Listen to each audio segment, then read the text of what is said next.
Pemirsa, guna mengantisipasi paham anti-Pancasila, perlu kekompakan bersama dalam membendung paham radikal di Indonesia, khususnya di Bali.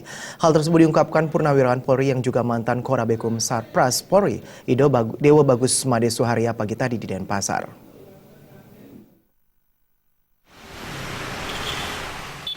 Lebih lanjut, Dewa Bagus Made Suharya mengatakan, untuk mengantisipasi paham anti-Pancasila, keyakinan diri merupakan hal yang utama. Selain itu, peran keluarga dan lingkungan untuk mendidik generasi muda agar tidak mudah diadu domba atau dihasut oleh pihak manapun yang terkait dengan paham radikalisme yang dapat membuat terpecah belah dalam kesatuan NKRI. Pihaknya berpesan jika masyarakat menemui hal yang mengarah ke paham radikal, segera melaporkan ke pihak berwajib, karena di setiap desa sudah ditempatkan Babinsa dan Babin Kamtimas sebagai garda tercepat dalam mengantisipasi paham tersebut.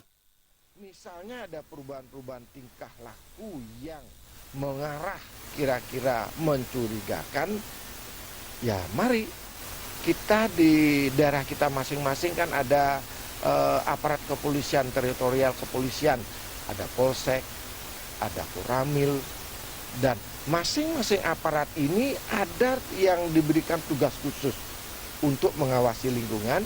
Yang ada kalau Polri ada namanya Babin Kamtimas, kalau TNI di Koramil ada namanya Babinsa. Yakinkanlah mereka sudah dibekali tentang tata cara dan cara-cara bagaimana kita untuk tidak sampai dihasut. Bagaimana kita cepat memberikan informasi kepada aparatur keamanan tentang hal-hal yang mencurigakan. Dewa Bagus Made Suharya yang saat ini menjabat Ketua Umum IPSI Bali menambahkan, di sisi lain penyebaran yang paling mengkhawatirkan adalah melalui media sosial yang sangat cepat.